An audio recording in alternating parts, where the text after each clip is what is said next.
My name is Kathryn Janicek, and today I am giving you some help when it comes to public speaking. And today's topic is, if you have been asked to do a public speaking event and you haven't done one before, or if you haven't done one for that organization, exactly what to ask before you show up so you know what you can expect, and that way you're not too nervous because you've prepared in advance.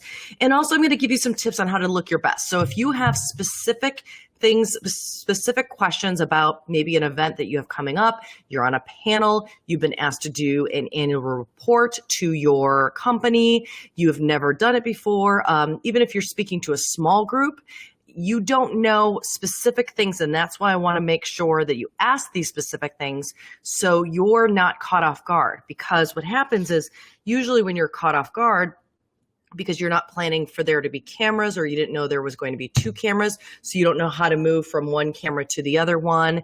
Maybe you didn't know that there was going to be a stick mic stable right at a podium instead of a lavalier mic on your body that you'd be able to move around. If you don't prepare for those specific things, you're going to be caught off guard, and then you'll look very nervous.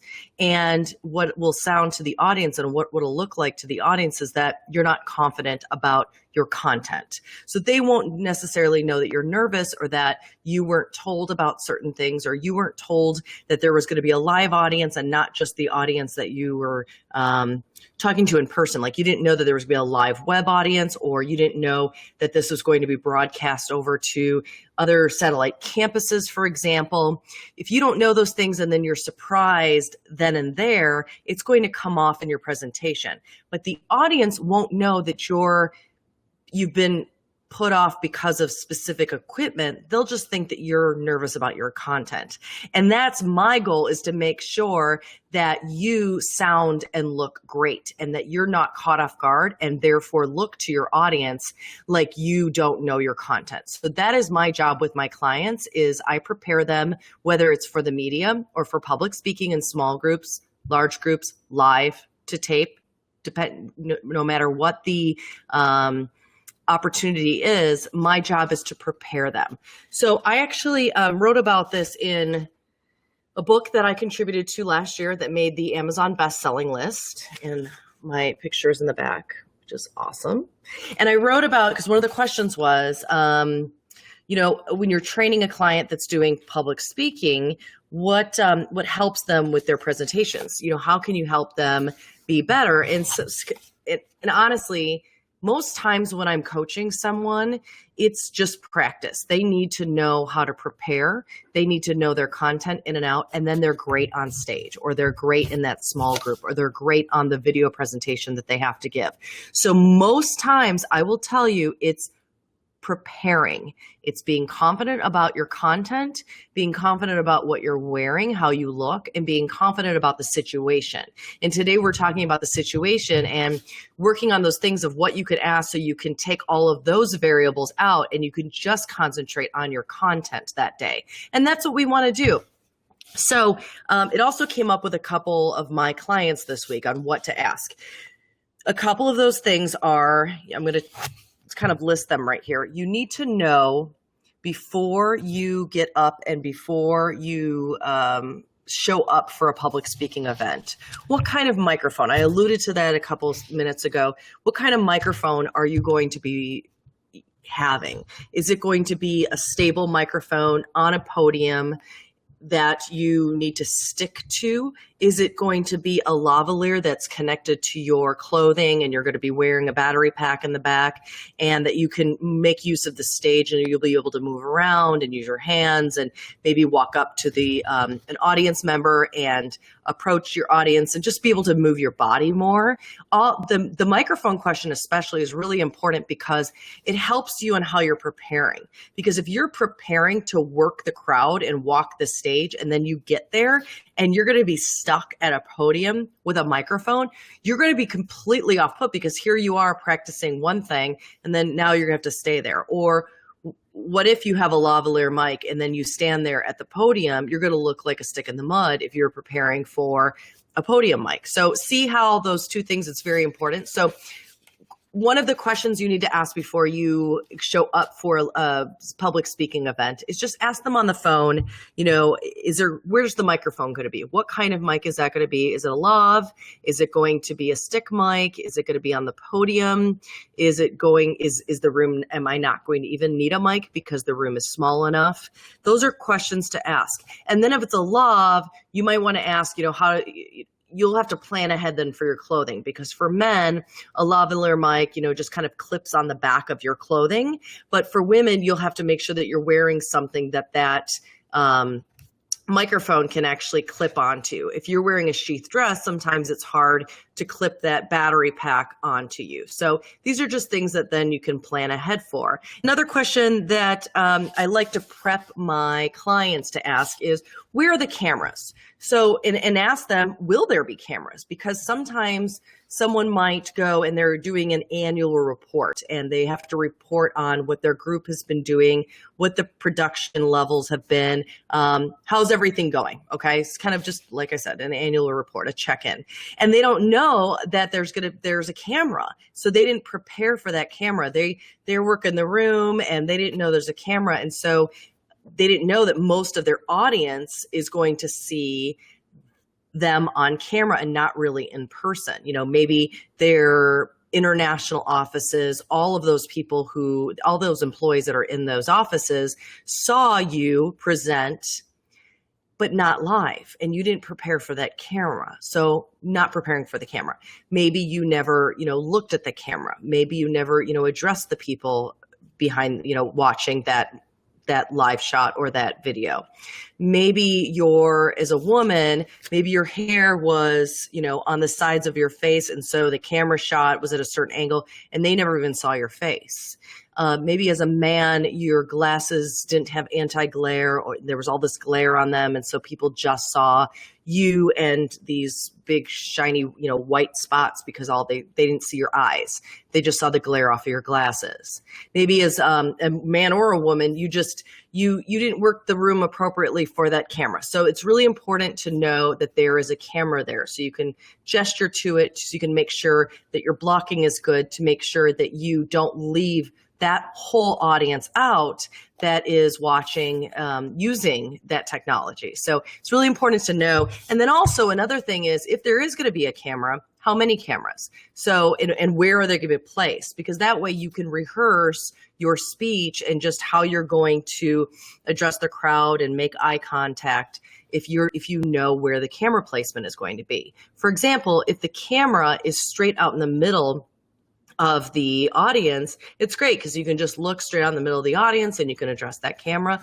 But if the cameras are out to the sides, you have to make sure you're working those cameras and that you're showing your full face to those cameras. So it's not, that whole audience can possibly not see your face and see your passion and see your eyes and see you light up when you're talking about something that you're passionate about, or an exemplary thing that's going on in your department. So see how important it is to really know where those cameras are so you can work the cameras and therefore really address that audience that's behind the camera. It's not you being all glam working the cameras, but remember there's a whole audience out there that's going to feel really left out if you don't address that camera. Think about it when you're at a concert. Like say you're at some show and the performer never addresses the crowd up there or never ever looks to the left.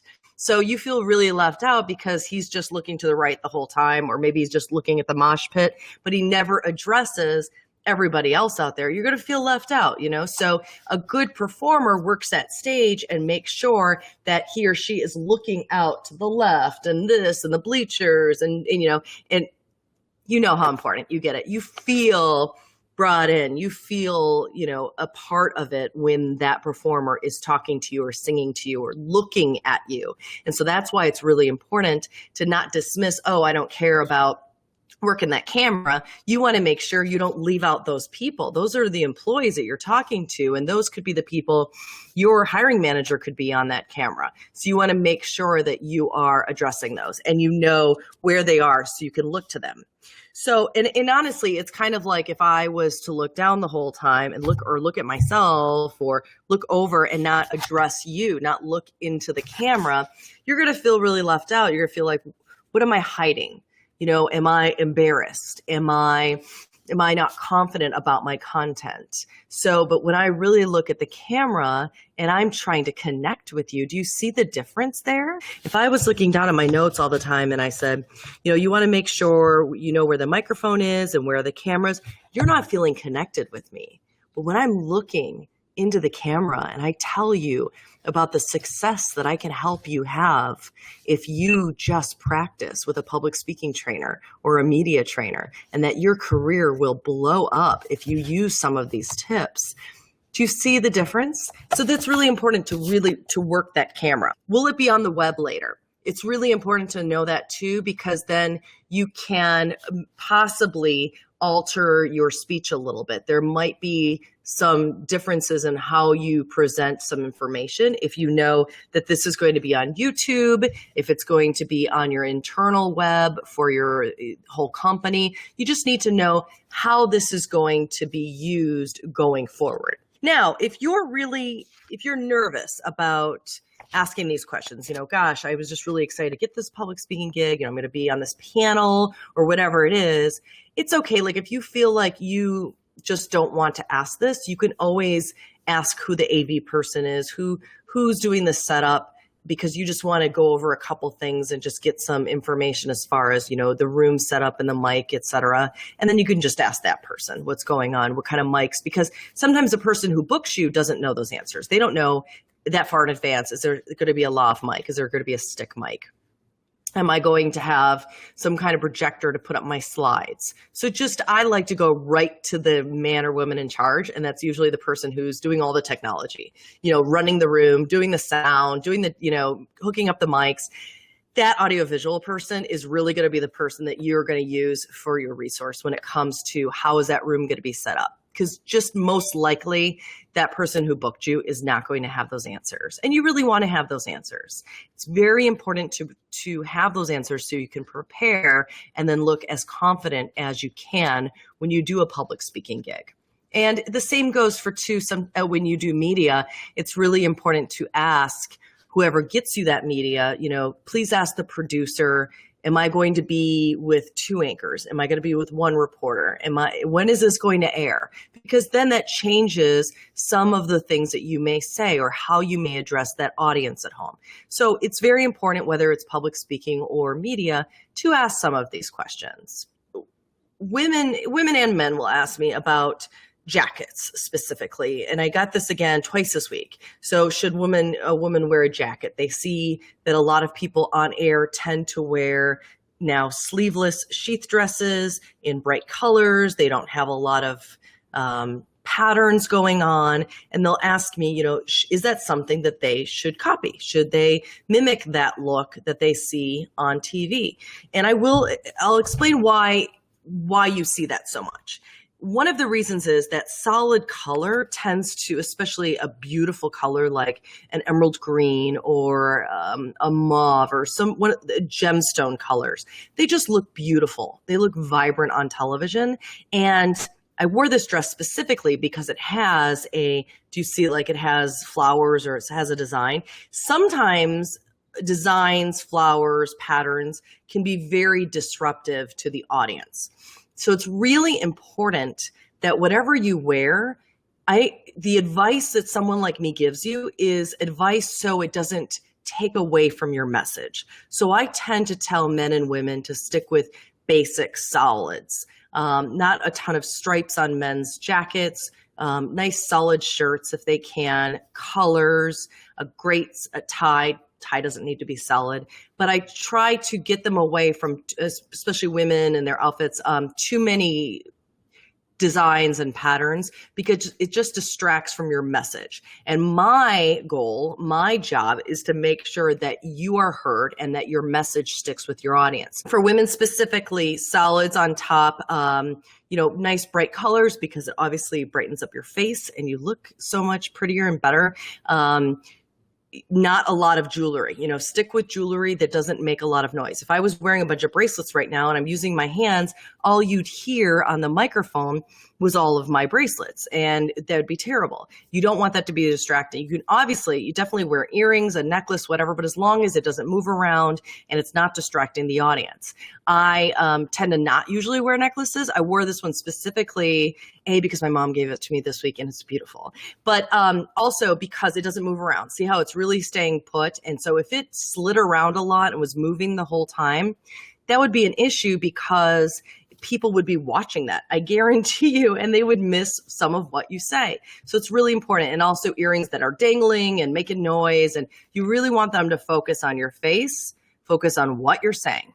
Those are the two. So you could really wear whatever you want, makeup, hair, as long as it's not distracting. So sometimes when you hear these tips, some people might say, but you're stripping so much of my personality. You don't want to strip your personality. You just don't want your clothing, hair, makeup to be too distracting, because you want to make sure that personality comes out of what you're saying and what the message is that you want to leave with that audience. So does that make sense? And also really, it's important to probably put on that jacket. If you're a guy, put on that suit coat. Women, put on, if you're going to wear a jacket or you're wearing, whatever you're wearing, make sure you put it on, and then take some iPhone video of you and just see what that looks like from far away, from right up close. Because a lot of times, especially, well, actually men and women, when people throw on a jacket over a shirt or, a great wool blazer, a lot of times it looks too big, and then it will make, especially a smaller woman, look terrible. It'll look like they're wearing, their dad's jacket. So it may look great in person, but you really want to, if you're a 4 as a woman, you want to wear a 4-2 jacket, make it really small and nice and just fitted, because you don't want to look like you're swimming in it. So that's why you'll see a lot of women on air who will wear, sleeveless sheath dress, because once they put on a jacket or a cardigan, they just look like they're swimming in it, and they look huge on the top. So it's really important just to be really fitted when it comes to your shoulders and your arms. And that way, when you have your great posture going on, you don't look like you're sloppy and specifically, you need to know that tip is because you don't want to look like you're not confident. Because if you've got this big jacket on and it doesn't fit appropriately, it will look like you're slouching, and then the slouching portrays that you're not confident. And the big thing that we're trying to do with all my coaching is to show you how to look and sound more confident with your messaging. So if you go and see, you could be the most confident, you could be the best expert in your field, but then you go and throw on a jacket that doesn't fit, you're going to look like you're hiding something. You're going to look like you're not confident with your body. You're not confident with your message, that you feel like you don't belong there. You subconsciously feel like you don't belong on that stage and that you're not the expert that you've been told you are. So therefore, your message isn't going to do any good. So make sure that your outfits fit, and you don't have a lot of loud jewelry on that is specifically loud, not like loud in color, but like bangs up against the mic, especially if you're wearing a lavalier mic, because all of that just detracts from your message. Next week, I'm actually going to be giving away about 50 copies of Success Hackers, my book that I wrote with a couple other authors, and right here. And this did make the Amazon best-selling list, so this is pretty awesome. But a lot of my tips that I talk about are in here, and I will be giving away about 50 copies of this book next week. So I'll talk about it here on Facebook. If you're not on my email list, please make sure to sign up on my email list, because I'll be talking about how you can get a free copy of this. So in the meantime, have a great rest of your week and great weekend, and please let me know how I can help you. Thanks. Bye.